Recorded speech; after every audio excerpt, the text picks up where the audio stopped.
अच्छा जी, आप लोगों को पता होगा कि फर्स्ट वर्ल्ड वॉर वन के बाद जो टर्की थी, उससे पहले फर्स्ट वर्ल्ड वॉर से पहले टर्की पे किसके हुकूमत?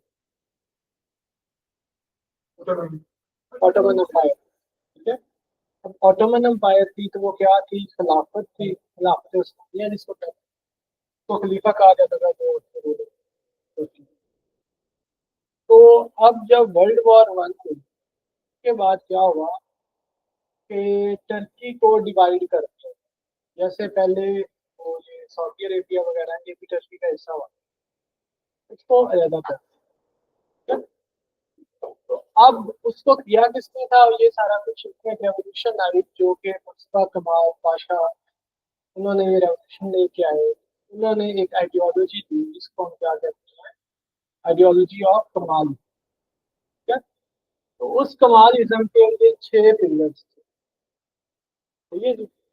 इन 6 पिलर्स की बेस के ऊपर जो आपका टर्की का कॉन्स्टिट्यूशन है वो काम। अगर सबसे पहले देखें रिपब्लिकनिज्म, तो what is a Republican government? क्या होती है रिपब्लिकन? क्या पब्लिक लेके आते हैं जी?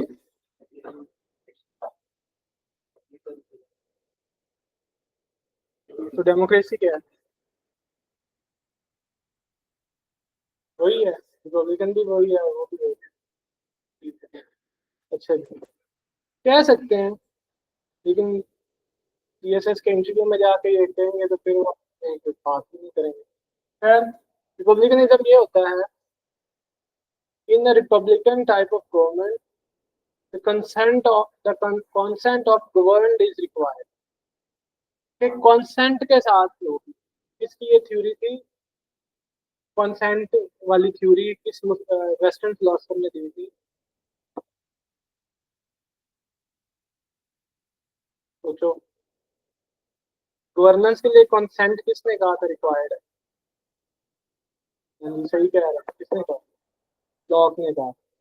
जब वो सोशल उसने एब्सोल्यूट सोवरेनिटी की बात की थी हॉब्स ने, जॉन लॉक ने क्या कहा था कि जी एब्सोल्यूट सोवरेनिटी नहीं होगी, एक तो लिमिटेड सोवरेनिटी होगी और consent is required from the governed. जो जिनको जिन पर गवर्नेंस होनी है उनसे कंसेंट कंसेंट है वो रिक्वायर्ड है।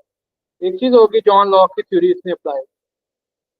तो, तो इसने क्या कहा कि जो टर्की के ट्रू रूलर्स हैं वो कौन है? The people. और जो मोनार्की है और जो एरिस्टोक्रेसी है वो ट्रू रूलर नहीं है। इस वजह से जो आज के बाद गवर्नमेंट होगी वो लोगों की मर्जी से होगी। इस वजह से उन्होंने किसका कॉन्सेप्ट दिया? रिपब्लिकन। सेकुलरिज्म की बात करें तो उससे पहले जो टर्की का सारा सिस्टम था दैट वाज वो उस पर बेस करता था, इस्लाम पे, इस्लामिक कॉन्सेप्ट था। उसने कहा जी रिलीजन को सेपरेट कर दो पॉलिटिक्स से। कहाँ से कॉन्सेप्ट है? अगेन वेस्ट से। जो मैकियावेली का भी है, लॉक का भी है, सारों ने यही बात की रिलीजन जो है आपका साथ चल। उन्होंने उसको इम्प्लीमेंट करा दिया इधर। अब आपने देखा होगा वहाँ पे टर्की के ड्रामों में कुछ लोग इस्लाम को फॉलो करते हैं, कुछ लोग बिल्कुल वेस्टर्नाइज हो चुके हैं, औरतें भी और मर्द। ठीक है, तो आपको वहाँ पर दोनों चीजें मिलेंगी। तो अब स्टेट किसी को ये नहीं कहेगी कि आप बुर्का पहन के फिरें किसी औरत से। वो जो करना चाहे it is up to them. जिनको ये मसला है वो उस चीज से डिनाई कर दे, वो अपना कर दे खुद का। ठीक है। टर्की में सेकुलरिज्म का कॉन्सेप्ट है, वो रिलीजन को बिल्कुल नहीं मानते। इवन यहाँ तक उनके स्ट्रिक्ट रूल्स हैं कि कोई पॉलिटिशियन अपनी बातों में रिलीजन को यूज भी नहीं कर सकता। इसकी एक मिसाल 2006 में मिली कि तैयब बुर्जगान साहब उस वक्त इस्तांबुल के मेयर थे। ठीक है। तो उन्होंने किसी अपनी वो कोई तकरीर के अंदर कोई पुरानी आयत का हवाला दिया तो इस पर उनको जेल हो गई। तो पॉलिटिक्स में रिलीजन को यूज नहीं करना, ये सेकुलरिज्म का कॉन्सेप्ट है टर्की के अंदर।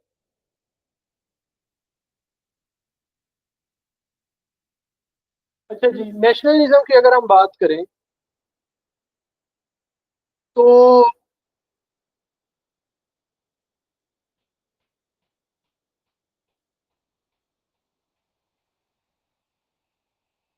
नेशनलिज्म का जो कॉन्सेप्ट है ना, ये है ईरानियन नेशनलिज्म।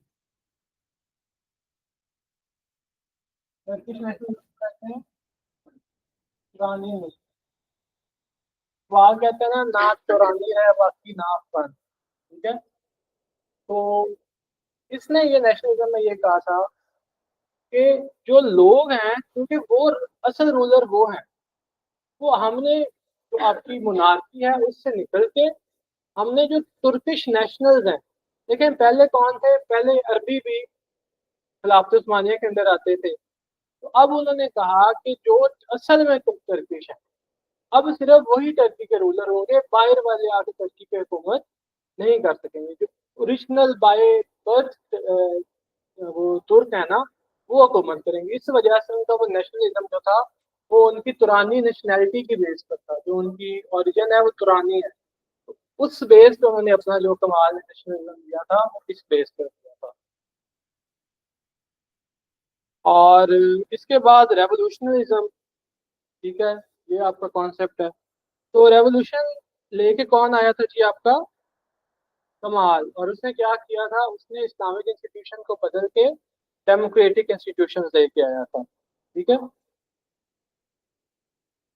और इसको इरिवर्सिबल, ये जो फिनोमेना है ना, shifting of institution from Islamic to western institution, इस phenomena is considered as as irreversible. कि आप रेवोल्यूशन को इरिवर्स नहीं कर सकते, आप वापस किस पे, इस्लामिक गवर्नमेंट पे नहीं जा सकते। इस वजह से ये रेवोल्यूशनिज्म का भी बड़ा इंपॉर्टेंट कॉन्सेप्ट है। तो बेसिकली इसने किया ये था कि जो एग्जिस्टिंग इंस्टीट्यूशंस थे उनका और डेमोक्रेटिक इंस्टीट्यूशन के एक मर्जर करके टाइप ऑफ गवर्नमेंट बना। सही है। कौन सा रह गया पॉपुलिज्म, तो आपको पता है वो जो पीपल्स हैं वही सोवरन हो गए। वो भी जॉन लॉक से इसने कॉन्सेप्ट लिया है। और स्टेटिज्म की बात करेंगे।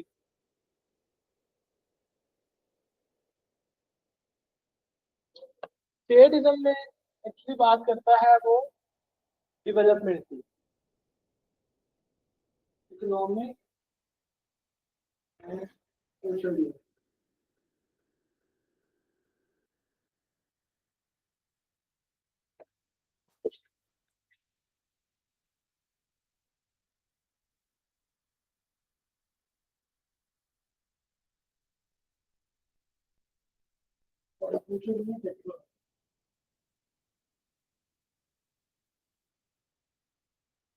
स्टेटिज्म में कमाल ये कहता है, जो स्टेट का काम है वो सिर्फ इकोनॉमी ही नहीं है। वो क्या करेगी, वो अपनी इंडस्ट्रीज भी लगा सके। जैसे भुट्टो का था ना नेशनलिज्म के, वो सारी इंडस्ट्री ने अपने अंडर डाल ली। उसी तरह इनमें भी ये स्टेट का कॉन्सेप्ट है कि जो आपका मुल्क है या गवर्नमेंट है, वो अपनी इंडस्ट्रीज भी लगा सकती है, ताकि इकोनॉमिक और technological development of the country की जा सके। और लोग नहीं कर सकते तो स्टेट। तो इस तरह आपका ये कुछ कमाल किस्म का एक क्वेश्चन था। इसको आप कहीं से प्लीज रीड आउट कर लीजिएगा। कॉन्सेप्ट मैंने आपको बता दिया है, आपने इसको ना कहीं से रीड आउट कर लें। ओके। अच्छा जी।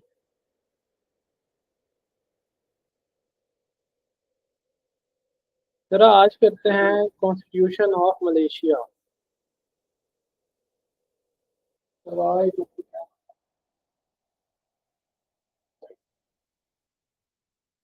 एक तो साल आपके कॉन्स्टिट्यूशन खत्म है, कल यहाँ पे मैं करवा दूँ।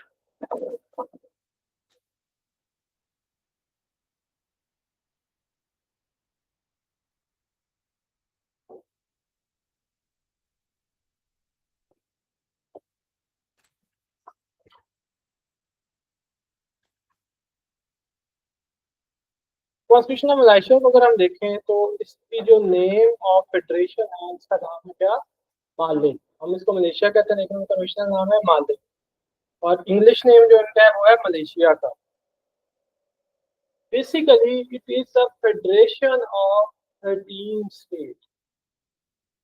टोटल इसकी 13 स्टेट्स हैं, और ये उनकी एक फेडरेशन है। फेडरेशन का कॉन्सेप्ट पता है ना सारों को, कि division of power between federal government की होती है ना, वही वाला division of power between central and provinces.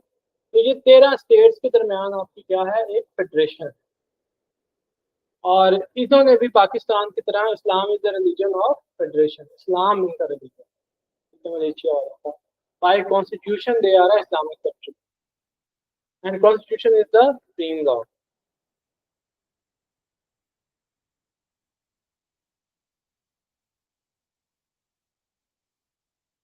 कौन है?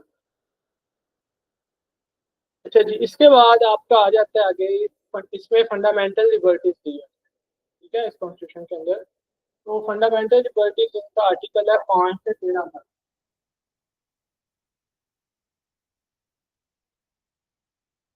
फंडामेंटल राइट्स नहीं करते लिबर्टी। इसमें अगेन वही सारे जो हमने पढ़े हैं। अ, 5वें में आ जाता है जी लिबर्टी ऑफ अ पर्सन, ठीक है। छठे में slavery and force labour are prohibited, जैसे पाकिस्तान के कॉन्स्टिट्यूशन में भी है।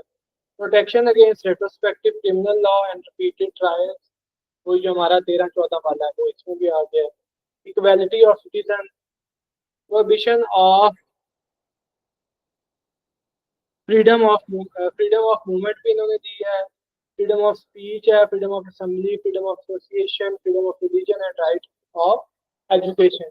जनरल जो जितने भी है ना आपके, वो सारे इन्होंने अपने फंडामेंटल सूरत में दे दिए।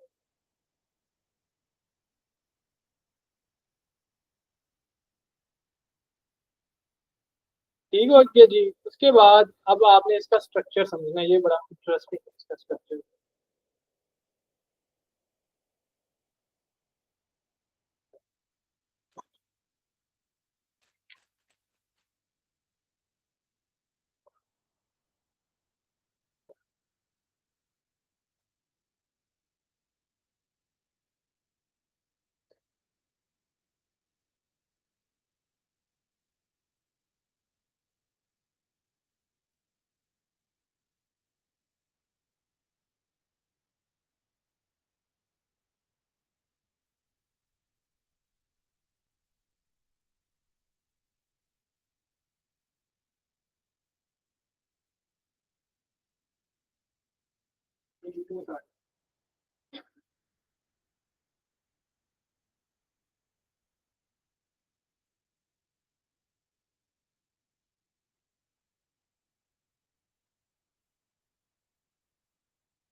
ये देखते हैं सारे।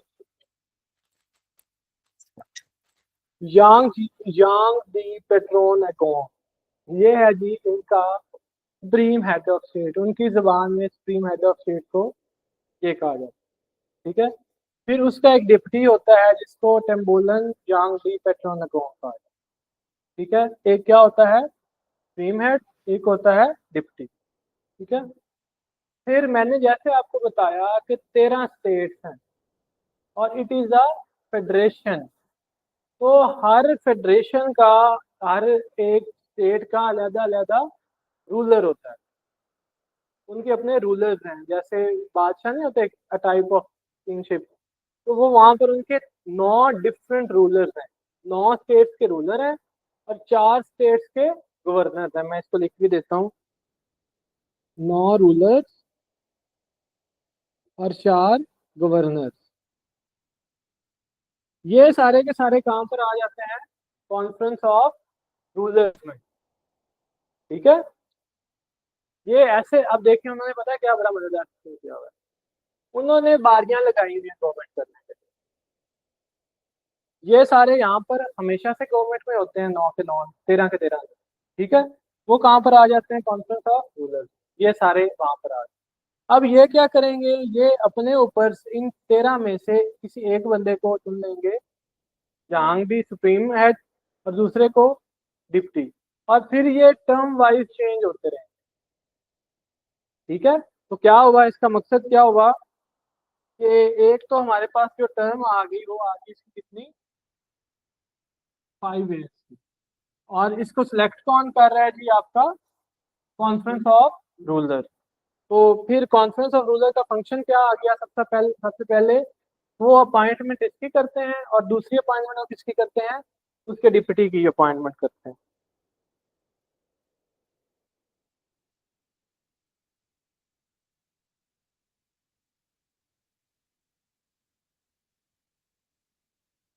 हाँ जी, समझ आ रही है कि नहीं आ रही?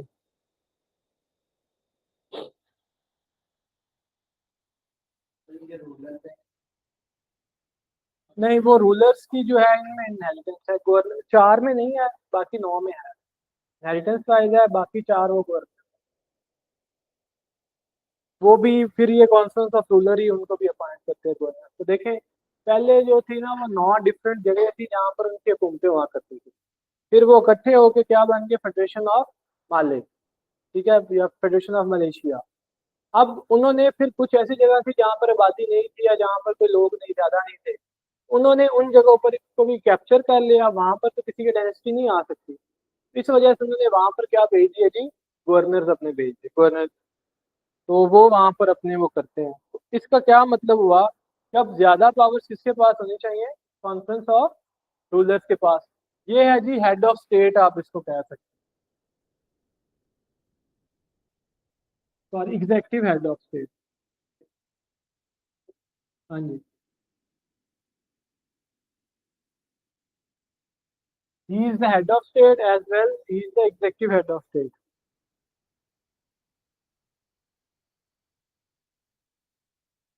इसके फंक्शंस में दो तो आपकी अपॉइंटमेंट्स आ गई। ठीक है, फिर कोई रिलीजियस लॉ अगर यहाँ से बनता है पार्लियामेंट से, लॉ मेकिंग इसका काम है पार्लियामेंट का, लेकिन उस लॉ की जो कंफर्मेशन है वो कहाँ से होगी, कॉन्फ्रेंस ऑफ रूलर से। स्पेशली कोई रिलीजियस एक्ट अगर आता है, उस पर एग्री या डिसएग्री करते हैं कि हमने इसको इम्पोज करना है या नहीं करना। उन्होंने बना दिया, आप आगे उसकी इन्फोर्समेंट यही करें।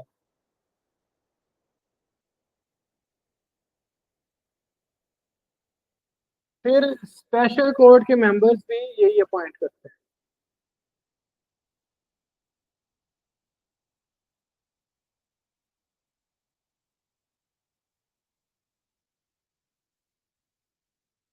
और पार्डन का इख्तियार भी उन्हीं के पास ही है।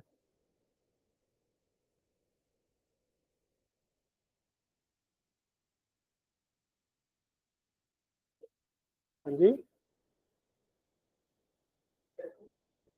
स्पेशल कोर्ट के मेंबर्स अपॉइंट करते हैं।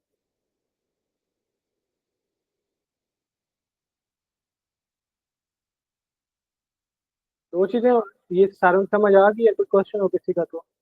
अब मेन जो पावर्स हैं वो इसके पास हैं, जहां भी पेट्रोल में दो, हेड ऑफ स्टेट भी है, हेड ऑफ एग्जेक्टिव भी है। और अगर कोई एक बंदा हेड ऑफ स्टेट भी हो, हेड ऑफ एग्जेक्टिव भी हो, और उस सिस्टम में पार्लियामेंट भी हो, तो फिर इसके पास क्या एक सबसे बड़ा इख्तियार क्या आएगा, अपनी काबीना बनाने का। ठीक है, तो ये कैबिनेट अपनी खुद अपॉइंट करता है। हाँ जी, अमेरिकन सिस्टम के तहत।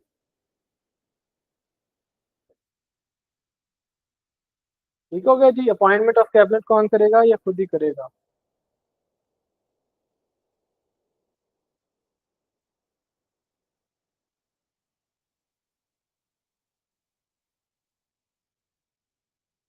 फिर इसके पास एक बहुत बड़ी पावर है, power to dissolve national assembly. ये वाली जो इनकी है ना Dewan Rakyat, this is the national assembly of Rakyat. इसको आप एल ए ना करें, आप इसको एच ओ आर करें, house of representative. Lower house ही होता है ना house of representative.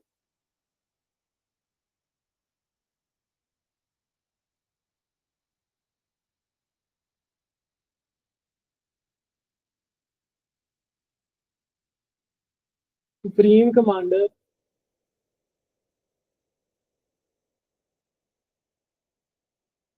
Of armed forces.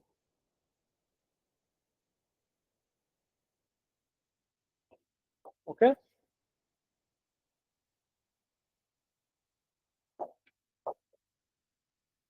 PM की अपॉइंटमेंट किसी के साइन से होती है, और डिप्टी प्राइम मिनिस्टर भी ऑन एडवाइस ऑफ।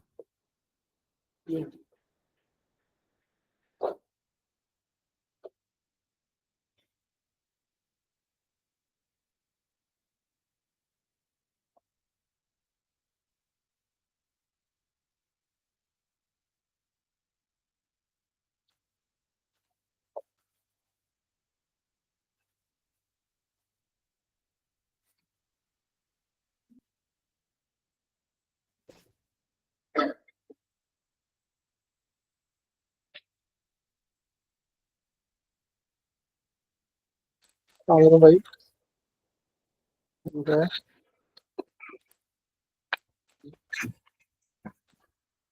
हाँ मैं कल देख।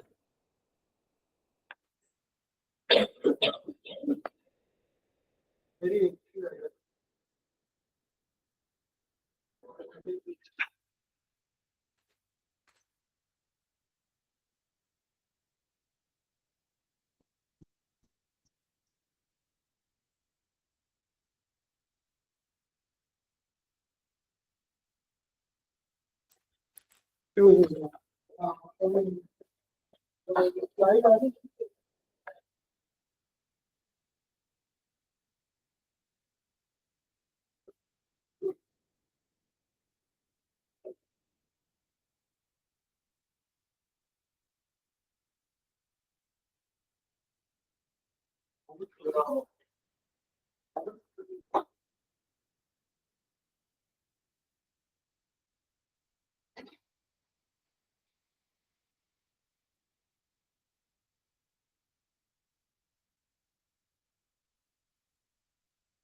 अच्छा जी, कहाँ अपॉइंटमेंट किसकी, वो डिप्टी पीएम की, तो वो उसको डिप्टी पीएम को पीएम करता है इसको, और फिर वो उसकी अपॉइंटमेंट हो जाती है। अच्छा जी, इसके बाद आए जी आप किधर आएंगे, प्राइम मिनिस्टर की कुछ पावर्स देख लेते हैं। जो इसकी पावर है ना डिसॉल्व द नेशनल असेंबली, ये on advice of prime minister है। जैसे पाकिस्तान में पावर किसकी है उसको डिसॉल्व करने की, असेंबली को करता प्रेसिडेंट है, पावर प्रेसिडेंट की है, लेकिन एडवाइस किसकी होगी, प्राइम मिनिस्टर की। उसी तरह एडवाइस कौन करेगा यहाँ पे, पीएम, और बाकी वो मामला जो है वो वही करेगा। अच्छा जी, फिर है मिनिस्टर्स की अपॉइंटमेंट कौन करेगा, ये वाला head of state, supreme leader जो है, सुप्रीम हेड ऑफ स्टेट जो है, लेकिन on the advice of prime minister. Ministers की अपॉइंटमेंट भी पीएम की एडवाइस पर करेगा, तो पीएम के पास भी अच्छी खासी पावर है। अच्छा जी, फिर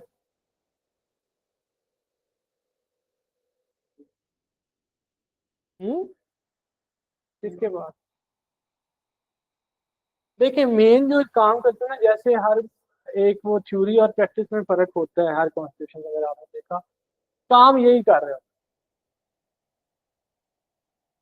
जो एक इलाके का रूलर है वो अपनी मर्जी से वोट तो लेके दे देगा ना। तो ये असल काम यही कर रहे होते हैं, मिल के जिनकी जो आपस में ग्रुपिंग हैं वो यही कर रहे होते हैं सारे मामला। लेकिन फिर अगेन उन्होंने कुछ पावर्स आगे ट्रांसफर की हुई हैं, लेकिन एट द एंड करना इन्होंने। तो पार्लियामेंट भी वहां पर एग्जेक्टिव कामों के लिए पार्लियामेंट है, लेकिन उसमें भी जो पार्लियामेंट एक आम बंदा आएगा, पार्लियामेंट में जो आएंगे वो रूलर्स नहीं होंगे, रूलर्स तो पहले ही हैं वहां पे। पीएम भी नहीं आएगा, वो भी पीएम आम बंदा आएगा, ठीक है, जो उनके आम आवाम में से है। तो उसके ऊपर चेक कौन रखेगा? वो रूलर्स खुद ही रखेगा, ठीक है। तो उनके पास भी कुछ पावर्स हैं।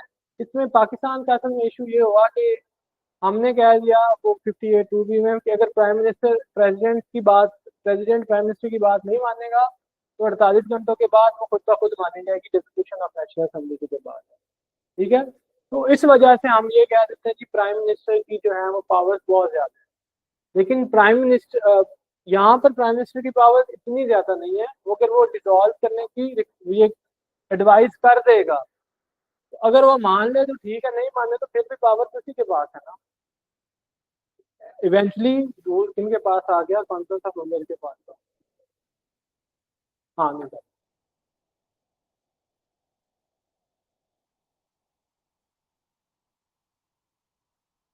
अच्छा जी, अब और हैं जरा, और भी पावर साथ साथ में ऐड करवाता हूँ। देखें जी, पार्लियामेंट दो हाउसेस, दीवाने नकारा और दीवाने रकायत। नगारा जो है दिस इज सेनेट और this is house of representative, lower house.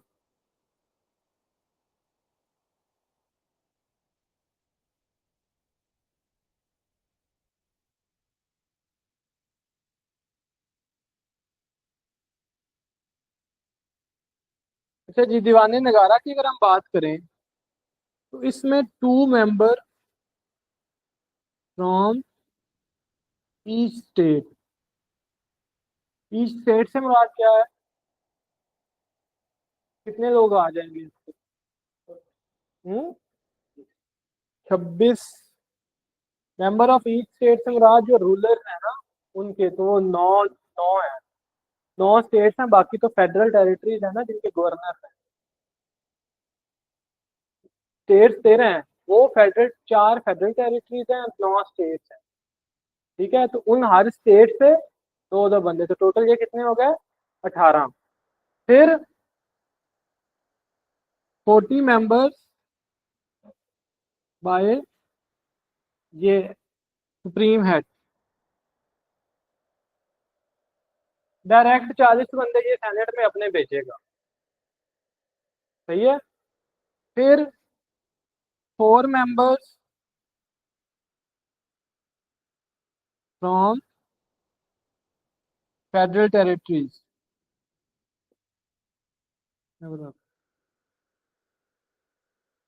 Senate में किस तरह से मेंबर आते हैं, हर मुल्क का अपना एक प्रोसीजर है, ठीक है।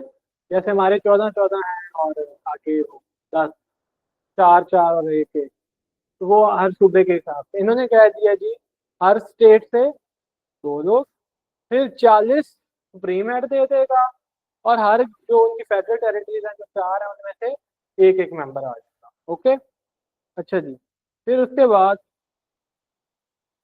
टोटल कितने होगा जी?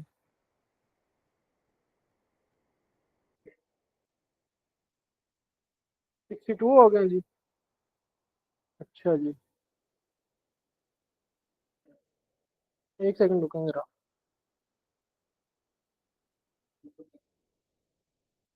2 9 18। तो इसमें ना ये स्टेट से मुराद, अब मुझे अभी कंफ्यूजन हो रही है कि ये वो सारे हैं या, एक सेकंड।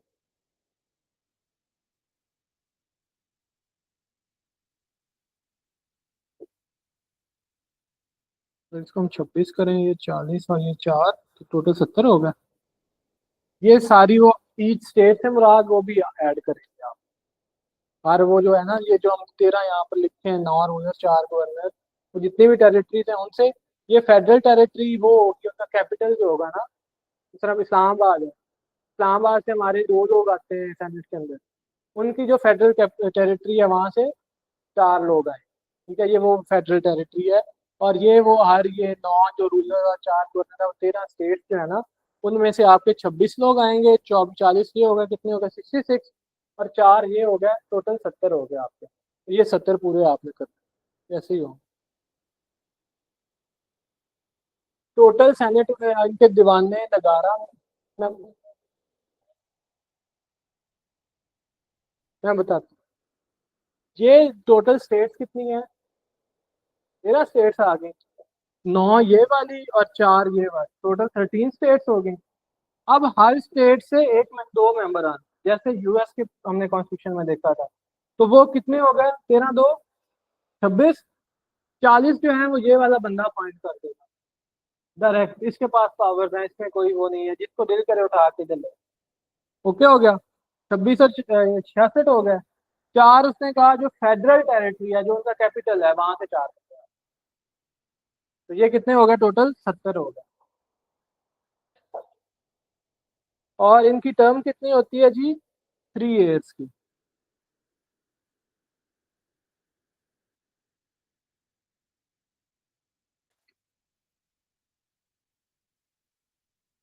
और कोई भी बंदा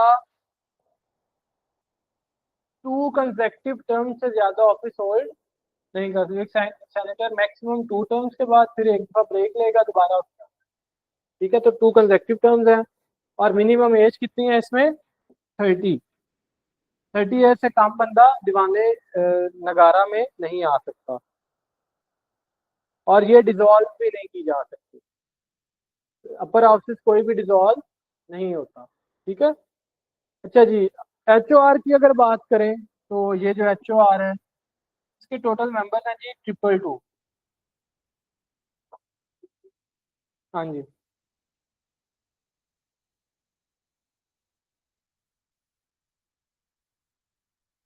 इसमें जो मिनिमम एज है वो है 21 की।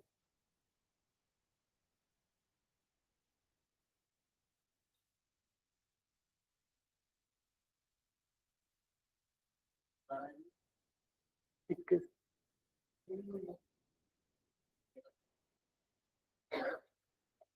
मैंने कॉन्स्टिट्यूशन से लिखा था, मैं इसको चेक कर लूंगा।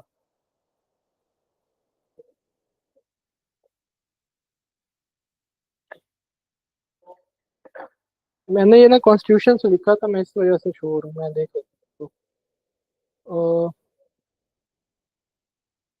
18 ही है।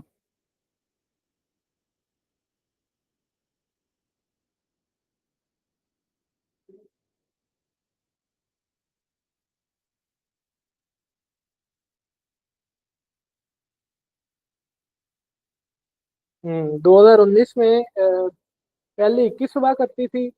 2019 में अमेंडमेंट आई है उनके कॉन्स्टिट्यूशन में, तो अब 18 है।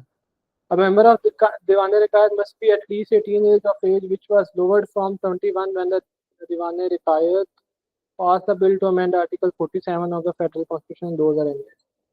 You can must not concurrently be a member of Diwane Rikayat। ठीक है जी, 18 साल है। हाँ जी, वो पुराना होगा उधर चैट जीपीटी में। मेरे पास भी कॉन्स्टिट्यूशन की बुक थी, मेरे किसी दोस्त के पास है, तो मैंने उससे उठा के पढ़ी थी, तो वो उसके पास 2019 से पुरानी बुक, तो मुझे अभी समझ आ रहा है। ठीक है जी, इसको आप 18 कर लें। अच्छा जी, फिर एक और चीज इसमें याद रखनी है कि जो एक हाउस का मेंबर होगा वो दोनों हाउस का मेंबर नहीं हो सकता। ठीक है। बाकी इसके पास वही सारी जो पावर्स होती हैं, अमेंड करना लॉ, या जो पाकिस्तान में जितनी भी पावर्स हैं इनके पास, वो सारी इनके पास वो सारी आ। ठीक है। तो ये आपका था मलेशियन कॉन्स्टिट्यूशन। कभी आया नहीं है पेपर में, लेकिन फिर भी मे भी कभी अगर आ जाए तो आपको थोड़ा सा इसका आइडिया हो, घुमाते फिराते कुछ ना कुछ लिखना। ठीक है, नोट्स बना लेने इसके अच्छे तरीके से, और इसके काम भी आप कर लें। कोई सवाल इसमें? अच्छा जी, अ, हमारा एक टॉपिक और रहता था नेशनल असेंबली वाला, ऐसे ही है। सारे मुल्कों की नेशनल नेशनल असेंबली जो लोअर हाउसेज हैं हमने वो पढ़ना है, तो इसके भी बात कर लेते हैं।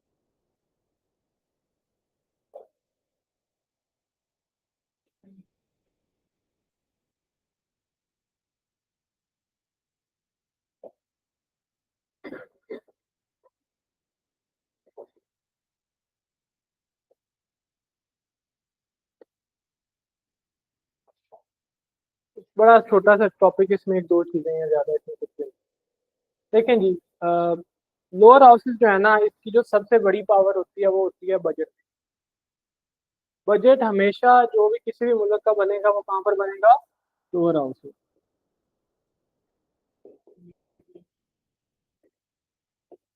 हाँ जी, लोअर हाउसेज सारे मुल्कों की बात कर रहा हूँ। फिर कोई स्पेशल चीजें हैं तो वो हम इधर बात और कर लेंगे। फिर अमेंडमेंट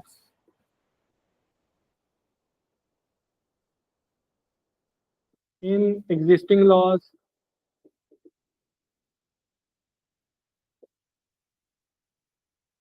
ठीक है जी, एग्जिस्टिंग लॉज की अमेंडमेंट। फिर नेक्स्ट, मेकिंग न्यू लॉज।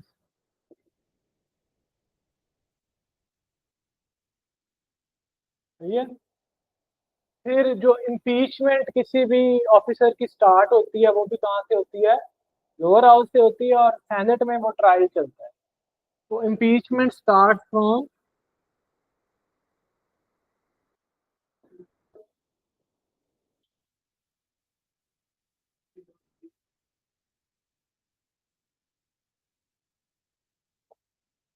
फिर जी, अपॉइंटमेंट ऑफ पीएम।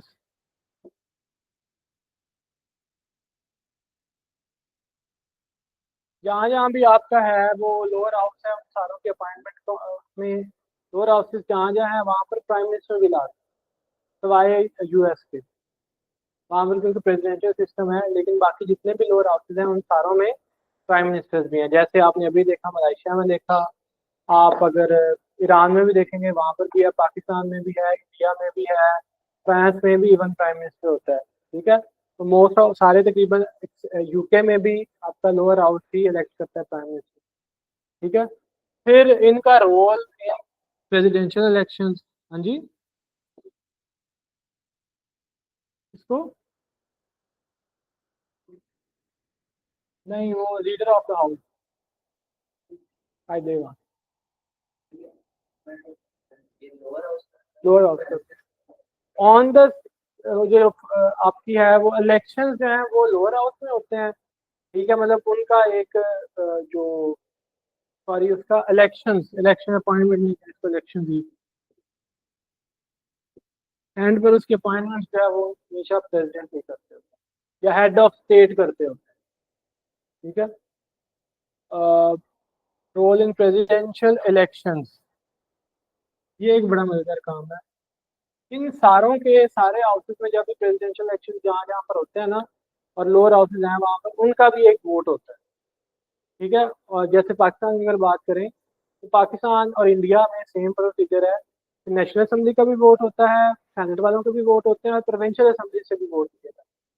तो पाकिस्तान में जो टोटल वोट्स बनते हैं वो कोई 1800 के करीब बनते हैं प्रेसिडेंशियल के, प्रेसिडेंट के कैंडिडेट के वो।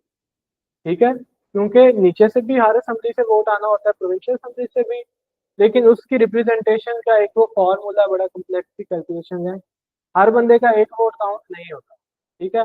इस तरह तो जिसने पंजाब असेंबली में पंजाबी खड़ा हो गया तो फिर तो सारे प्रेसिडेंट हमेशा पंजाब से ही जाएंगी। हाँ, तो इधर ये हिसाब दिया गया कि 4 मेंबर के को, उसमें भी कुछ और आगे रिस्ट्रिक्शन हैं, और उनको केपी वालों को कुछ और की है, बलूचिस्तान की कुछ और रिप्रेजेंटेशन है। रिप्रेजेंटेशन मॉडल पर ये बोर्ड है। इनका एक ही काउंट किया जाता है, लोअर हाउस का, सेनेट का भी एक काउंट किया जाता है, लोअर हाउस का भी, और सेनेट और लोअर हाउस दोनों का एक एक वोट काउंट किया जाता है। प्रोविंशियल असेंबली का जरा कम्प्लेक्स। अच्छा जी, तो ऐसे ही है कुछ इनकी, ये कुछ लोअर हाउसेस की पावर्स हैं, तो आपने इसको भी अपने हिसाब से जहाँ जहाँ रिक्वायर्ड हो ऐड कर दें। ठीक है।